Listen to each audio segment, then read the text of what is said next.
Orang Jawa Barat itu kehilangan identitas. Saya selalu diserang terhadap dukun, kemudian dukun selalu dihentikan dengan perdukunan. Orang ada bikin postingan seolah-olah saya minta ke dukun. Saya ini orang yang rasional. Silahkan dicek di WA saya, tidak pernah berhenti Pak hari ini. Saya mendoakan Bapak di sini, saya ucapkan terima kasih. Saya itu diajak orang mana pun, saya tidak percaya. Saya berziarah ke kuburan hanya pada kuburan ibu dan bapak saya. Kenapa? Saya ini orang rasional. Saya orang akademis dalam berpikir, dan saya anti mistik dan anti klinik. Saya tidak pernah datang ke Pananyaan sampai hari ini. Nah, kenapa tuduhannya itu? Karena mungkin karena sikap saya yang konsisten. Ingat, konsisten menjunjung tinggi semangat leluhur. Pertanyaannya, kenapa itu dilakukan? Orang Jawa Barat itu warga yang akan tergerus hubungan dengan leluhur, taruhan saya.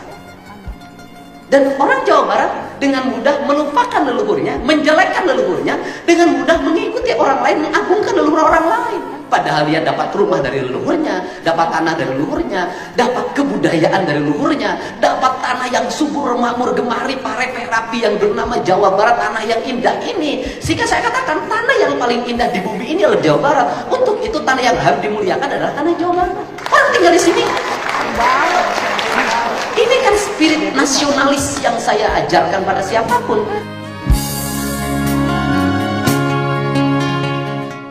Mereka yang menuduh itu sendiri, dalam tanda kutip, telah melakukan perbuatan melestarikan kemusyrikan. Bentuknya apa? Di antaranya misalnya nyembah kuburan. Mereka mendesain kuburan, lantas kemudian mengeramatkan kuburan, lalu kemudian memperlakukan kuburan seperti sesuatu yang disembah.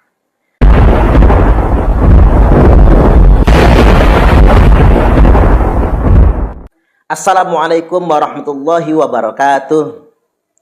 Mereka menuduh Kang Deddy Mulyadi menghidupkan kemusyrikan. Kenapa Jokowi aja saya sebut, apalagi Deddy?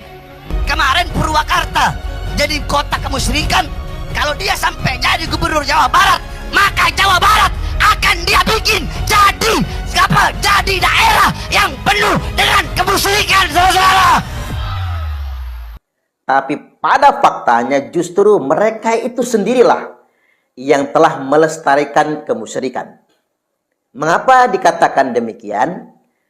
Hari ini kita mendengar kritik mereka terhadap Gubernur Jawa Barat Kang Deddy Mulyadi. Mulai ketika beliau menjabat Bupati Purwakarta yang membuat monumen atau patung yang lantas kemudian dituduh telah melakukan tindakan musyrik atau menghidupkan kemusyrikan. Padahal Kang Deddy Mulyadi tidak pernah membuat patung yang untuk disembah, kecuali hanya monumen saja sebetulnya, sebagai bagian dari sejarah. Nah, sedangkan justru mereka yang menuduh itu sendiri, dalam tanda kutip, telah melakukan perbuatan melestarikan kemusyrikan. Bentuknya apa? Di antaranya misalnya nyembah kuburan. Mereka mendesain kuburan, lantas kemudian mengeramatkan kuburan, lalu kemudian memperlakukan kuburan seperti sesuatu yang disembah. Hari ini kan kita mendapati sebuah fakta di mana kaum Ba'alwi terbiasa memperindah dan mempermewah kuburan-kuburan mereka atau orang yang mereka anggap leluhur mereka, yang lantas kemudian dikeramatkan oleh mereka. Lalu mereka perlakukan kuburan tersebut dalam tanda kutip seperti sesuatu yang disembah. Dimewah-mewahkan, dihias sedemikian rupa. Lantas kemudian bentuk ta'zim mereka terhadap pemakaman tersebut atau kuburan tersebut dengan membungkukkan diri, merendahkan diri. Menyerupai seperti orang yang sedang menyembah kuburan. Ini kan patut diduga merupakan upaya melestarikan kemusyrikan sebetulnya. Padahal di dalam Islam, perbuatan yang seperti itu sangat diharamkan. Bahkan di lingkungan masyarakat NU sendiri, dilarang kita semua menyembah kuburan. Seperti yang kita ketahui, Nabi Sallallahu Alaihi Wasallam telah bersabda, La taj'alu qabri 'idan wa masjidan. Jangan jadikan kuburku, kata Nabi, sebagai tempat pesta, tempat perayaan, tempat walimah, wa masjidan. Jangan juga jadikan sebagai masjid. Lalu apa maksud dilarang menjadikan kuburan sebagai masjid? Ini bukan dalam pengertian Wahabi, dilarang membangun masjid di dekat kuburan atau di samping kuburan. Bukan itu maksudnya. Yang dimaksud dengan dilarang menjadikan kuburan sebagai masjid, ya seperti ini. Melakukan ritual-ritual yang menyerupai seperti menyembah kuburan.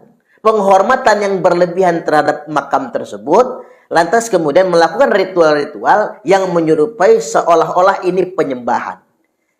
Dan fakta ini sebetulnya kita dapati di kalangan Ba'ali sendiri. Betapa mereka terlalu berlebih-lebihan mengistimewakan makam, seakan-akan datang ke makam seperti datang ke tempat suci. Bahkan kita menjumpai fakta di Yaman sendiri, di Tarim sendiri, ada makam yang mereka klaim sebagai makam Nabi Hud alaihi salam. Padahal diperdebatkan apakah benar itu makam Nabi Hud. Sebagian ulama mengatakan itu makam palsu. Namun kita lihat faktanya di sana, di mana kaum Ba'alwi memperlakukan makam tersebut sebagai tempat suci, dan bisa kita cek langsung ke sana atau lihat di media sosial, makam itu kemudian ditawafi. Jadi makam Nabi Hud di Yaman tersebut menyerupai seperti Ka'bah, Baitullah. Orang datang ke sana seolah-olah datang ke kota suci. Lantas kemudian orang yang berziarah ke makam tersebut seolah-olah dia sedang tawaf di sekeliling Ka'bah. Ini fakta. Nah, perilaku ini siapa yang mengajarkan? Ya kalangan Ba'alwi sendiri. Bahkan kemudian di antara mereka mengklaim makam Faqih Muqaddam Muhammad bin Ali Ba'alwi, atau yang terkenal dengan istilah Faqih Muqaddam, yang katanya bisa mi'raj dalam satu malam itu 70 kali. Di makamnya itu seperti makom Nabi. Di sana seolah-olah ada raudhahnya di sana.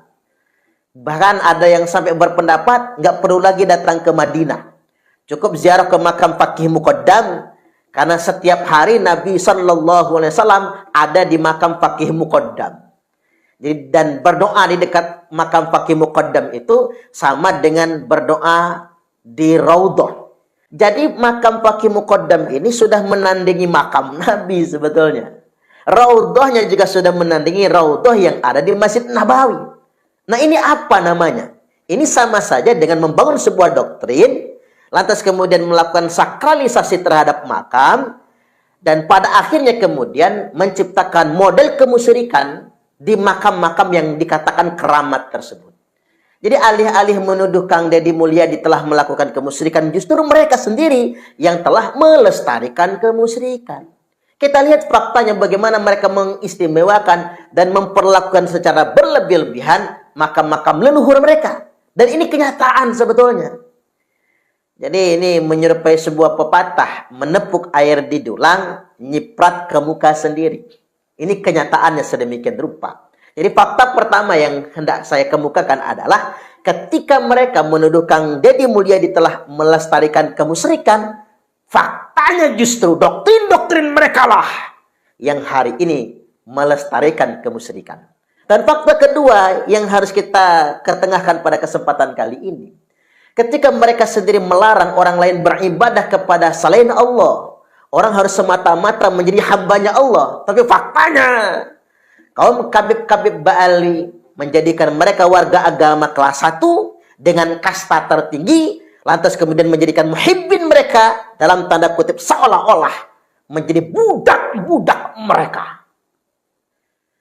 Hari ini kita dihadapkan dengan sebuah fakta. Bahkan ada yang membuat argumentasi begini. Sealim apapun ulama, sepintar apapun kiai, kalau dia jadi muhibbin, di hadapan kabib-kabib itu dia bukan apa-apa dan bukan siapa-siapa. Dia tetap sebagai warga agama kelas 2. Kasta mereka, derajat spiritual mereka, nilai diri mereka tetap ada di bawah kabib-kabib itu. Nah, paham seperti ini, doktrin seperti ini kan jelas melestarikan kemusyrikan sebetulnya. Menghadirkan patronasi yang tidak semestinya kepada Allah Subhanahu wa Ta'ala. Itulah mengapa kemudian Nabi Shallallahu Alaihi Wasallam coba menegaskan ketika peristiwa Futuh Mekah untuk menghapus feodalisme gaya Arab jahiliyah itu. Beliau bersabda, Innallaha qad adhaba ankum ubiyatal jahiliyah wa ta'adhumaha bi'abaiha. Sesungguhnya Allah telah menghapus dari kalian semua bangsa Arab jahiliyah, feodalisme, kesombongan, kastanisasi atau kastaisme, di mana kebiasaan kaum jahiliyah itu suka membangga-banggakan nasab mereka, membangga-banggakan leluhur mereka, memperlakukan orang lain seperti budak-budak mereka. Nah, Allah sudah hapuskan hari ini, di mana sistem perbudakan sudah dihapuskan. Wa ma adraka mal aqabah fakku raqabah. Tahukah engkau apa jalan yang mendaki lagi sukar itu? Yakni membebaskan budak dari perbudakan. Konteks ayat ini kemudian, dalam konteks modern, ayat ini adalah menghapus feodalisme. Menghapus sistem-sistem feodal yang dibangun berdasarkan doktrin-doktrin keagamaan. Kalau dulu agama memberantas perbudakan, nah hari ini kita memberantas perbudakan yang mengatasnamakan agama. Apa namanya? Ketika orang merasa klannya lebih mulia daripada orang lain. Itu kan namanya perbudakan. Entoh kemudian mengaku-ngaku sebagai cucu Rasulullah. Dalam darah aneh mengalir darah Rasulullah. Lucu-lucu. Di zaman yang sudah semodern ini sudah generasi Gen Z loh. Di zaman yang sudah semodern ini masih ada orang menggunakan kasta untuk merendahkan orang lain, untuk memperbudak orang lain. Apa enggak stres ini? Dan mengapa ini jadi lestari? Karena mereka menggunakan doktrin-doktrin agama. Mereka menggunakan ayat Al-Quran maupun hadis-hadis Nabi. Dan anehnya lagi, kiai-kiai yang melestarikan ini, dalam tanda kutip ya, nggak semua kiai. Alangkah saya ingin menghimbau kepada kiai-kiai yang telah dititipi ilmu. Kapan panjenengan sadar dan tobat? Jangan rusak ajaran Islam dengan mengikuti maunya para kabib-kabib yang ingin mereka itu menjadi warga agama kelas 1. Jangan manipulasi umat dengan doktrin-doktrin keagamaan, lantas kemudian membuat umat terkungkung dalam sebuah doktrin. Dan kemudian harus menjadi pelayan bagi para kabib-kabib yang mengaku cucu Nabi itu. Dari situ saja sudah salah. Apatah lagi ada kajian Kiai Imad yang telah membuktikan mereka bukan anak cucu Nabi. Sampai hari ini kajian Kiai Imad tak terbantahkan. Belum ada dan tidak ditemukan kitab sezaman yang mengkonfirmasi leluhur Ba'alwi. Lantas yang masih ngotot betul ngebela mereka sebagai anak cucu Nabi, ya sudah, kerjalah Anda, carilah buktinya, tunjukkan mana. Apalagi berdasarkan kajian saintik, kajian ilmiah, DNA mereka jauh dari DNA keturunan Nabi. Oke, coba melek mata, buka telinga. Hei, yang masih menjadi pendukung Ba'alwi sebagai cucu Nabi. DNA mereka jauh, kita nggak bisa mengingkari ilmu pengetahuan. DNA Nabi kemana, DNA mereka kemana. Dan ini tidak bisa kita pungkiri tentunya. Sadarlah. Yang lantas kemudian umat diperbudak dengan doktrin-doktrin yang sedemikian rupa. Bahkan kemudian kita ikut andil dalam melestarikan keperbudakan tersebut. Ada kiai yang membuat pernyataan, Ahlul Bait itu ada. Ada seorang kiai yang aneh sekali membuat pernyataan, Habib itu ada. Kalau Habib nggak ada, maka Imam Mahdi berarti nggak ada. Jadi Habib itu ada, dan kalau nggak ada berarti hadis Imam Mahdi ini nggak benar. Ini kan pembodohan sebetulnya. Doktrin kayak gini pembodohan. Loh, sejak kapan kemudian dia menyatakan Imam Mahdi itu adalah Habib? Ini persoalan nih sebetulnya. Kita sepakat Imam Mahdi itu ada, berarti Ahlul Bait itu terus ada. Tapi ingat, Habib Ba'alwi bukan Ahlul Bait Nabi, bukan zuriat Nabi, borok-borok melahirkan Imam Mahdi. Karena memang bukan. Ini harus diluruskan sebetulnya. Itulah mengapa para ulama mewajibkan kita memverifikasi siapapun yang ngaku anak cucu Nabi. Tujuannya apa? Justru untuk menjaga agar tidak muncul Imam Mahdi palsu. Imam Mahdi aja belum muncul, sudah ada yang ngaku imam besar umat Islam. Iya kan? Imam Mahdi belum muncul, sudah ada yang ngaku imam besar. Nanti habis ngaku imam besar alias imam jumbo, mereka ngaku Imam Mahdi akhirnya. Ini kan fakta. Jadi saking ngeyel, belagak dan belagunya mereka, padahal bukan anak cucu Nabi, ngangkat diri mereka sebagai imam besar umat Islam. Aneh-aneh saja. Dan banyak yang percaya, banyak yang mau jadi pengikutnya. Ini tambah aneh lagi. Kadang kita kehilangan nurani, kehilangan logika, kehilangan akal sehat ketika dihadapkan dengan indoktrinasi yang bernafaskan agama. Padahal itu semua manipulasi yang mengatasnamakan agama. Jadi mengapa para ulama mewajibkan kita memverifikasi siapapun yang mengaku-ngaku sebagai anak cucu Nabi? Alasannya sederhana, agar tidak ada Imam Mahdi palsu. Karena Nabi SAW telah bersabda, Al-Mahdiyu minna ahlal bait. Imam Mahdi itu dari kami, kata Nabi, keturunan kami. Dia merupakan ahlul bait, min waladi Fatimah. Dia merupakan dari keturunan Fatimah. Ismuhu ismi wa ismu abihi isma abi. Namanya persis dengan namaku, kata Nabi. Nama bapaknya adalah nama bapakku. Berarti Muhammad bin Abdullah namanya. Dia dzurriyyat Nabi, merupakan ahlul bait Nabi, keturunan dari Sayyidah Fatimah. Namanya Muhammad, nama bapaknya juga Abdullah. Dan untuk menjamin tidak ada yang ngaku-ngaku Imam Mahdi, untuk menggaransi tidak ada Imam Mahdi palsu, siapapun yang ngaku keluarga Nabi, siapapun yang ngaku anak cucu Nabi, wajib diverifikasi. Itulah mengapa kemudian mencintai ahlul bait itu wajib. Mencintai dzurriyyat Nabi itu wajib. Tapi khitabnya jelas. Yang dicintai ini harus asli, nggak boleh palsu. Kita mencintai Nabi wajib, tapi bukan Nabi palsu. Mencintai Rasul wajib, tapi bukan Rasul palsu. Mencintai ahlul bait Nabi wajib, tapi bukan yang palsu. Lantas kemudian kita bertanya, emang ada ahlul bait yang palsu? Ada, itulah mengapa Nabi mengingatkan fitnah syarra, fitnah di tengah-tengah zaman kemajuan, zaman kemerdekaan, zaman yang sedang tenang-tenangnya adalah dakhaluha min tahti qadama rajulin min ahli baiti. Akan keluar dari bawah dua telapak kaki laki-laki yang ngaku-ngaku ahlul baitku. Yaz'umu annahu minni wa laysa minni. Mereka itu ngaku-ngaku keturunanku, kata Nabi, padahal mereka bukan keturunanku. Berarti memang fakta hari ini banyak orang di Indonesia ngaku-ngaku sebagai anak cucu Nabi. Ini sudah dikonfirmasi dan sudah disinyalir oleh Nabi Sallallahu Alaihi Wasallam sejak 14 abad yang lalu.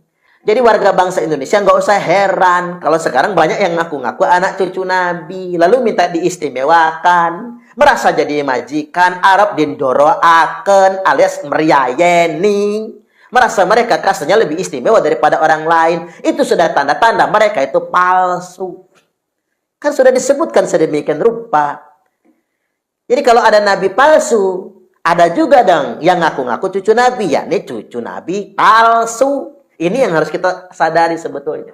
Jadi balik lagi, ketika mereka menuduh Kang Deddy Mulyadi melestarikan kemusyrikan, faktanya mereka sendiri yang telah melakukan itu semua. Yang pertama, mereka seolah-olah menyembah-nyembah kuburan. Dan yang kedua, mereka merasa jadi majikan, lantas kemudian merendahkan orang lain seperti budaknya. Padahal tidak ada yang kita sembah kecuali cuman Allah semata. La ilaha illallah Muhammadur Rasulullah. Wallahul muwaffiq ila aqwamit thariq.